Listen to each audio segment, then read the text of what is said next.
안녕하세요. 모닝쇼 김은별입니다.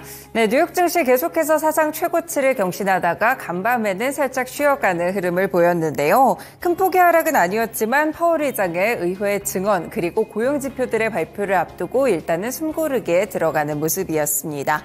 이렇게 기다리는 시장 분위기 속에서도 슈퍼마이크로 컴퓨터가 S&P 500 지수에 편입된다는 이슈로 큰 폭의 급등세를 기록했고요. AI 반도체 종목들 여전히 강하게 움직이는 모습을 보여주고 있습니다. 한편 미국의 금리 인하 기대감이 지금 굉장히 커지고 있는데요. 그래서 그런지 안전자산인 금 그리고 대체자산으로 볼 수 있는 비트코인의 가격이 계속해서 사상 최고치까지 올라가고 있습니다. 그렇다면 우리는 시장에서 어떠한 자세를 취해야 될지 대응 전략을 오늘도 모닝쇼에서 먼저 잡아가시길 바라겠습니다. 먼저 간밤에 있었던 소식들 함께 보시죠. 네, 첫 번째 소식입니다. 라파엘 보스틱 애틀랜타 연은 총재가 연은 홈페이지를 통해서 금리 인하에 대한 견해를 밝혔는데요.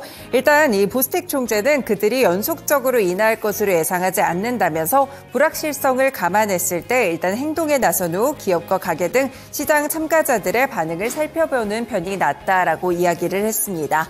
일단 올해 3분기쯤에 처음으로 기준금리를 내린 다음에 이 기준금리가 인하됐을 때 정책적인 영향성을 평가하겠다라는 이야기라고 볼 수 있겠는데요. 그러면서 연준이 올해 말까지 두 차례에 걸쳐서 0.25%포인트의 금리 인하를 단행할 것이라고 보고 있었습니다.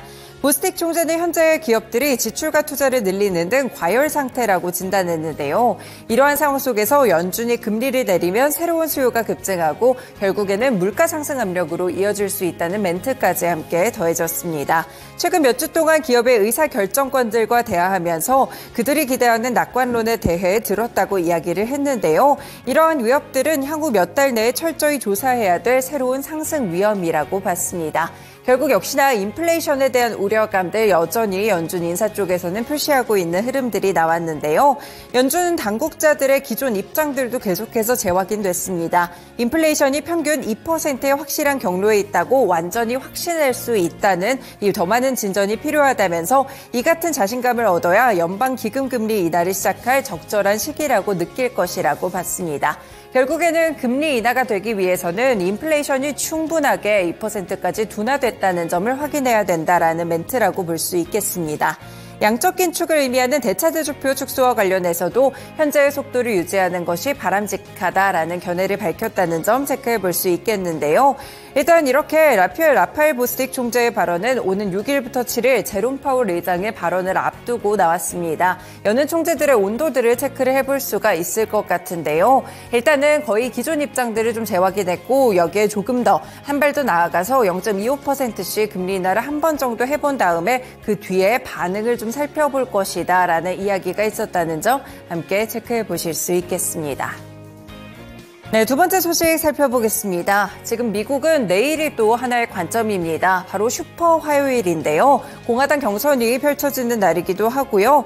미국의 연방 대법원이 이렇게 슈퍼 화요일을 앞두고 공화당의 유력 대선 주자인 도널드 트럼프 전 미국 대통령의 출마 자격 유지를 결정했습니다. 대법원은 이날 트럼프 전 대통령의 출마 자격을 박탈한 콜로라도주의 대법원 판결을 만장일치로 뒤집었는데요. 이 대법원은 판결에서 헌법은 개별주의 연방 업무에 출마하는 대선 후보의 자격 박탈권을 허락하지 않았다면서 이 같은 책임은 주가 아닌 의회에 귀속된다라고 명시를 했습니다. 콜로라도주를 포함해 15개 주에서 일제히 경선이 치러지는 오는 5일 슈퍼 화요일을 하루 앞두고 이 같은 결정이 나왔는데요. 그렇기 때문에 트럼프 전 대통령은 대선 가도를 이 발목을 잡고 있었던 것을 족쇄를 풀어내고 다시 한번 이 경선 레이스에 날개를 달게 됐다라는 평가를 받고 있습니다. 트럼프 전 대통령은 어제 워싱턴 DC 공화당 코커스에서 니키 헤일리 전 유엔 대사에게 처음으로 패배하기는 했지만 일단 이달 중에는 무난하게 공화당 경선 후보로서 자리를 잡을 것이라고 보고 있는데요. 트럼프 전 대통령도 곧바로 자신의 소셜미디어에 미국을 위한 큰 승리라면서 자축 메시지를 게시하기도 했습니다. 일단 이번 소송은 현재 메인과 일리노이주에서 제기했던 유사한 소송에도 영향을 미칠 전망인데요. 해당 주들의 결정은 대법원 판결까지 보류된 상태였기 때문에 이번에 이 박탈 판결이 뒤집혔다는 점에서 결국에는 비슷한 결의 판결이 나올 것으로 예상이 되고 있습니다. 내일 또 경선에 대한 부분들 11월에 미국 대선을 앞두고 공화당의 후보가 좀 결정되는 분수령이 되지 않을까 싶은데요. 슈퍼 화요일까지 함께 지켜보시길 바라겠습니다. 마지막으로 개별 소식 함께 보시죠. 유럽연합 집행위원회가 현지 시간으로 4일 애플이 음악의 스트리밍 앱 서비스와 관련해 반독점법을 위반했다는 이유로 약 2조 7천억 원 정도의 과징금을 부과했습니다. 시장에서는 이후의 과징금을 약 5억 유로, 그러니까 7,200억 원 정도로 예측을 했지만 이보다 무려 3배가 높은 수치가 나왔다고 볼 수가 있겠는데요. 일단 이날 부과된 과징금은 애플의 전 세계 매출의 0.5%에 해당한다는 설명입니다. 비교적 굉장히 큰 금액의 과징금을 맞게 됐는데요. 마르그레테 베스타게르 EU 수석 부집행위원장은 이날 오후 벨기에 브뤼셀에서 기자회견을 열고 애플이 음악 스트리밍 앱 유통과 관련해서 이번에 시장의 지배적인 지위를 남용했다라는 평가를 함께 내렸습니다.